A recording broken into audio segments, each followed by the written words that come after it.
Let's talk a bit about this show, okay? I do want it to be set in a specific place, which is a mansion. The thing is, I want it to be very iconic. So I'm gonna start like compiling some references, okay? Yeah, Foster's Home for Imaginary Friends. Okay, another one I want to have is the Burrow, dude. There's a clear inspiration here. SpongeBob does so many things so well. These two are opposite poles of the same spectrum. This one's very detailed, very colored. This one's like a freaking semicircle, and that's it. Okay, for me personally, Key House. This is also where a lot of the inspiration comes from. My favorite graphic novel, Gravity Falls, it's not Shrieking Shack, Mystery Shack. Also, I think Gravity Falls is gonna be a huge inspiration for how I do my backgrounds. Okay, in the headquarters. I'm very old-fashioned, as you can tell. Some of you probably have never watched any of these shows. This is what I grew up with. Well, mostly grew up not being able to watch it because, yeah, that's how my family worked. Hey, Invaders,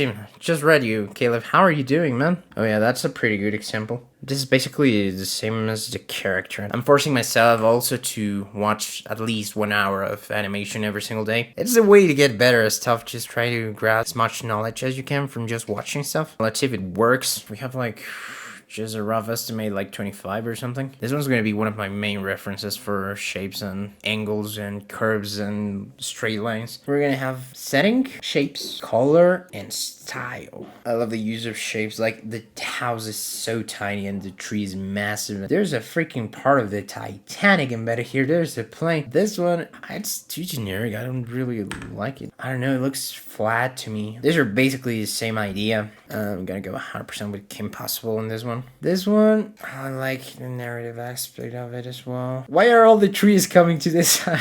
I like the level of detail this has. You are very busy. I love that it has more tiny houses. This one I love the setting. Crazy how all these three look somewhat different, but they feel like they go together. This is beautiful. It has iconic shapes. It has iconic silhouette.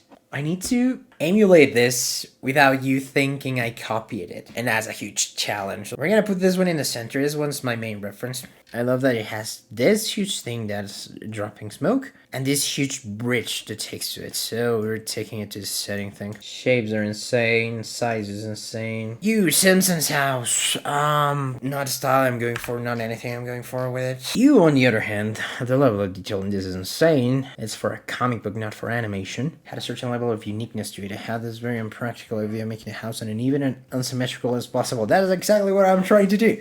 You have to put the blueprints in a comic. So the blueprints were published, yeah! I might do it in 3D actually. Okay, this is insane. Jesus Christ, dude. I'm gonna make a very crazy thing like this. Even though I'm not gonna use it. It's magical, it's animation, could work for me and sometimes, but I want to go the nerdy way and actually make it a house that makes sense. Because the house is gonna be basically a character on the show, so I do want to have that. It's using negative space pretty well. I'll keep it as a reminder of negative space. You, how do I save you? Setting doesn't do it much for me. Colors is just two complementary colors and a third one and the grays and stuff. This one I like the cartooniness of it. I love the negative space with this. Also sort of negative space but color wise here. This thing on the side also. This one works great for me. There's a lot of repetition and stuff. Like every single window is exactly the same on the second floor. But I hadn't realized until now that this and this were exactly the same thing. Basically because the symmetry axis for this two is not on the center. I love that. I love asymmetry in this. I want to have 3 different architecture styles on it. Okay, modern I really like for something I would have, not for the show. This is just saying USA everywhere, dude. Tudor, I love the Tudor style. Tudor is gonna be massive. This one, Georgian, this is Andy's house from Toy Story 2, right? Yeah, right, this is this. I love that the silhouette is very straight lines and stuff, and the rest is very curvy. Victorian, so that's what it's called. Ranch style, nope. Brutalist. Whoa, not sure if I want to go for this, but it does look cool. Gonna just keep this one as a reference for a part. Okay, this one I think might be the way to go for my interiors. I still need to look up the interior at some point. Okay, welcome to day number 2. It's actually welcome to day 2023. What are we gonna be doing today? It's very simple. I'm gonna start writing the story. Theme, I want to be death and the relationship of death and time. What are the consequences of the way we use our time when we are alive? The story is gonna revolve around the house. We were gathering references to design, and there's gonna be people inside of the house, and they're gonna be stuck there for varying amounts of time. Maybe if you go through the whole thing, you become immortal, but the problem is that it's a very deathly place. It's like you're risking your life to try and become immortal. Other thing I want to do is like, I want characters to be very whimsical and very unique. First idea that comes to mind is that they are aliens. The other idea is they could be animals, but I already want to use that for another story in the future, so maybe not animals. If anyone has any ideas of how I could do that, please let me know. One very cool idea I found on, give me a sec, let me look up exactly what the name of the channel is. Local Scriptman. One of the techniques they said you could use to make a story interesting is think about the theme and think about characters that would have different perspectives around that theme. First one is someone that's immortal. This could be the antagonist. Someone with a terminal illness, an unsentient being, someone who's already dead, actor with more lives than usual, someone who can speak with the dead. So the immortal being, how do we make him interesting? They want to make others immortal. Is someone with a terminal illness. Like if they were just diagnosed, they might be desperate. They refuse to accept it. Someone who worships death. They want to die, but they want to kill others first. Okay, someone who can speak with the dead. Doing this takes a huge toll. They have to be possessed. Another character type I've just thought about is basically a Shinigami. They know when others will die. Telling/preventing kills them. Know how, but not when. I think with this one we could play a lot. Knows someone will die, but not who. What could be an interesting arc for someone who's done everything they wanted to do? They become immortal. This could connect to the antagonist, actually. Someone who saw a loved one die. They have to help the killer. They kill the killer. An unsentient being. They gain consciousness. They die. Someone who's already dead. They're impartial. Yeah, this is not interesting. They're trying to leave again. They could take over someone's life. Someone who believes in God. They don't really believe.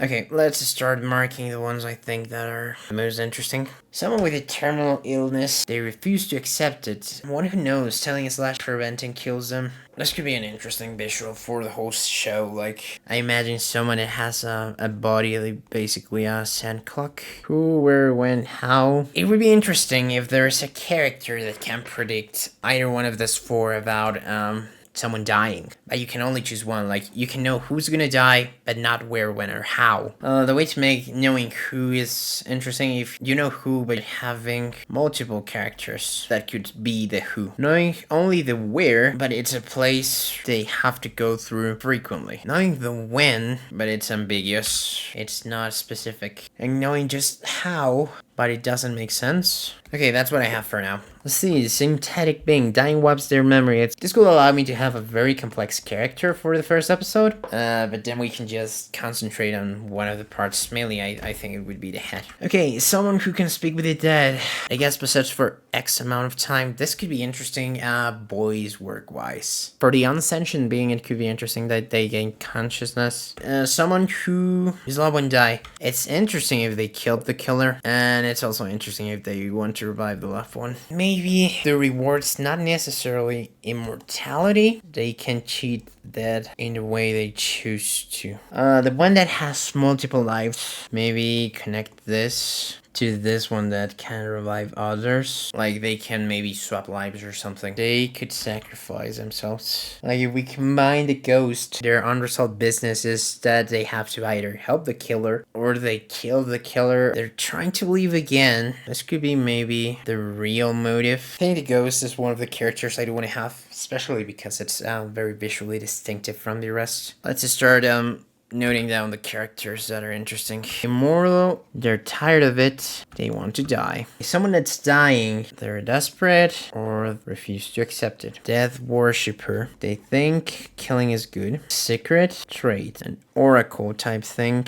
Limited power, taking clock, revealing would kill them. We can make it so that the rules is that if they have the information, no one else has the information, they don't die. They can write down as much information as they want, but they die if someone reads the paper. I like the oracle. I think the oracle is going to be a center of the story. We're going to call this robot. Could be interesting for them to die early on, and someone carrying their head. We're going to call it healer for now. They can swap consciousness with the death, but it's unpredictable. Ghost / loved one died. Unresolved business, potentially deceiving. Multiple lives. Keep their lives as treasures. They start as selfish, but become selfless. Reincarnation believer / innocent being. These are a package. Accompanied by who they believe to be a relative, but reincarnated.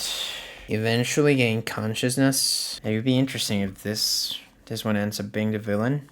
Let's stick to this. This is sort of my ideas for now. Okay, where did we left off on last stream? I am way more clear on what I want the story to be about. Let's start fleshing out the idea. How's this story going to work? The mansion belongs to Death. Death gathered people there to make a choice. They have important differences. These are gonna be sort of multi-dimensional beings. And then there were non-influence. So inside of the house, there's gonna be maybe an octagon, maybe we'll have 8 characters, and side shape, where n is the number of characters, plus 1. Because one of this is gonna be a hallway that leads to the rest of the house. On the first episode, we're not gonna go to the rest of the house. Ending of the pilot shows the rest of the house. These are gonna be different rooms for the protagonists of the story. Okay, I'm considering that on the first episode, we're not gonna meet them all because of the amount of work I would have to do if that were the case. I will have to design all of them. I would have to, well, probably I'll reach design on all of the characters because I do want to have a varied lineup, varied color palettes and stuff. But I don't want to get to vectorizing and rigging them just yet because that takes a lot of time. Another thing that I wanted to have in the story is that characters won't be able to communicate with each other except in one spot. They can only talk to each other if they're there. If they're on their own rooms, they can't understand each other. If they're in other rooms of the mansion, they can't understand each other. Just in this part of the middle of, or maybe there's another hallway and there's another room here, but there's going to be only one room in which they can understand what the others are saying, okay? Usually, when you do a production, what you do is you start with a script. You write a script and then you start moving from that, like when you have already an approved script. But today I was in a forum with people that have more experience in the industry, and they said that the animatic, which is basically a visual form of the script, is the soul of the animation, basically. So I'm gonna be doing both of them at the same time. Like, I'm gonna be writing the script and developing the animatic simultaneously. Because time, basically. This might be a spoiler.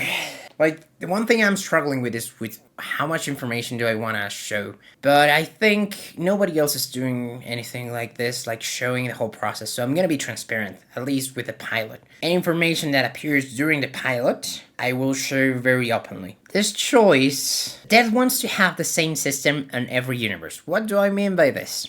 Between all of the different characters, some are gonna just be like us. Eventually, at some point, you just die. In another universe, there's gonna be immortality. Basically, nobody dies. In a different universe, like, death is a loop. So whenever you die, you basically go back to the day in which you were born, and they are gonna have to decide on which is the best one to adopt, okay? Here's the other thing. The choice can only be unanimous. I could have a screen or something, and it's gonna say like 2 things. First of all, it's gonna say how many people is the maximum that agree. Let's say we have 5 people, okay? Let's make a 6 group, actually.